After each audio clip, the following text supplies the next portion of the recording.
छोटा सा वीडियो है, बहुत ही मोटिवेशनल और हार्ट टचिंग वीडियो है।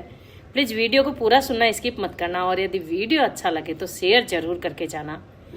कि एक व्यक्ति था, वो एक छोटा सा ढाबा चलाता था, पर वहाँ पर ओवर ब्रिज बन गया, उसके कारण उसका ढाबा बंद हो गया और वो बेरोजगार हो गया, घर बैठ गया। अब दिनों दिन घर के हालात खराब हो गए। आगे रक्षाबंधन आ रहा था, तभी उसकी पत्नी ने कहा कि यो जी, अब नंदे आएगी रक्षाबंधन पे, तो उनको कुछ देना भी है, तो आप मुझे कुछ पैसे ला कर दो।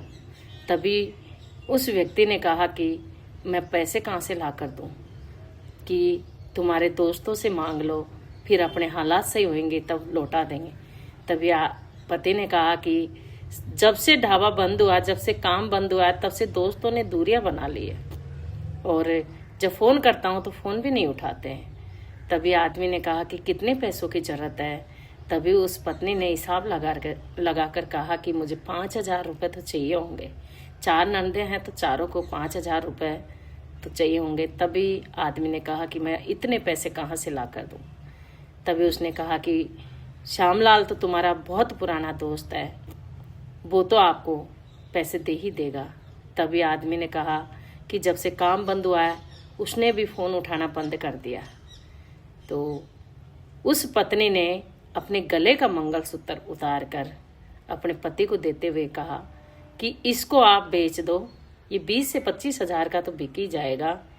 अपन रक्षाबंधन पे नंदों को भी दे देंगे और बचे हुए पैसों से कोई छोटा मोटा काम शुरू कर लेंगे। तभी आदमी चौंक कर बोला, तू ये क्या कर रही है?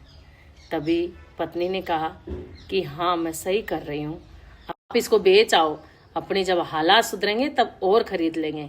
तभी पति शून्य रह गया, कहा ये मंगलसूत्र मैं नहीं बेच सकता। तभी पत्नी ने कहा कि मेरे मंगलसूत्र तो आप हो, ये 20 से 25 हज़ार रुपये तक बिक जाएगा। 5,000 रुपये तो अपन रक्षाबंधन पे खर्च कर देंगे और बचे हुए पैसों से अपन छोटा मोटा कोई रोजगार शुरू कर देंगे। तभी पति उस मंगलसूत्र को लेकर सुनार के पास गया और उसने सुनार को बेचा नहीं, गिरवी रख के आया और 5,000 रुपये लेकर आया। तभी पत्नी को हाथ में लाकर दिए। उसने अपनी नंदों के लिए कुछ कपड़े लेकर आए बाजार से और कुछ मिठाई लाई और रक्षाबंधन आया, तभी चारों नंदे उसकी आ गई। तभी नंदे अब की बार मिठाई भी बहुत लाई और कपड़े और लेके आई। ये देखकर भैया भाभी दोनों ही सुन रह गए कि अब इतना कैसे देंगे। तभी भाभी ने कहा कि दीदी इतना कुछ मत करो, क्या पता हम बदले में नहीं दे पाए। तभी बड़ी ननद उसके गले लग कर कहती कि भाभी हमारा भी कुछ फर्ज है, जब भैया के हालात खराब हो ना, तब यदि हम खड़े नहीं हैं तो ये रिश्ते किस काम के हैं। तभी भैया ने कहा कि दीदी इतना पाप हमारे ऊपर मत चढ़ाओ। तभी बहन ने कहा कि भैया आप ये कैसी बातें कर रहे हो, बड़ी हूँ मैं, माँ बराबर हूँ।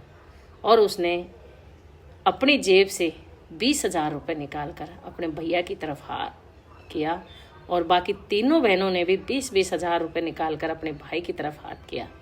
तभी वो सन्न रह गया कि दीदी ये काम मत करो, मेरे ऊपर इतना पाप मत चढ़ाओ कि मैं क्या जवाब दूंगा आगे जाकर। तभी बहनों ने कहा कि हमारा फ़र्ज़ है, जब भैया के हालात ख़राब हो ना, तो हमारा भी फ़र्ज़ होता है कि साथ में खड़े रहे।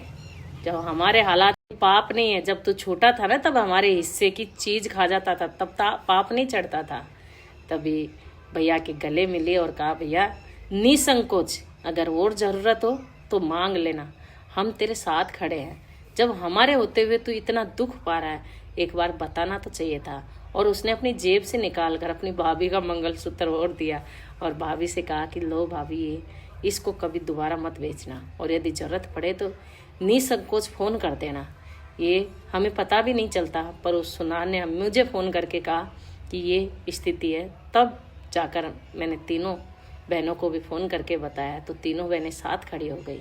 तो हर हालात में हम साथ हैं, ज़रूरी नहीं ये समय होता है, आज ये हालात है, आगे चलकर अच्छे हालात हो जाएंगे। तो दोबारा कभी ऐसे दुख मत पाना। तो यदि बहन भाई ऐसे हो ना, रिश्ते कभी नहीं टूटते हैं। जरूरी नहीं है कि भाई के हालात खराब हो तो बहनें साथ नहीं दे, बहनें साथ देती हैं, पर ऐसे ही भाई को भी बहनों का साथ देना चाहिए। यदि वीडियो अच्छा लगा हो तो शेयर जरूर कर देना।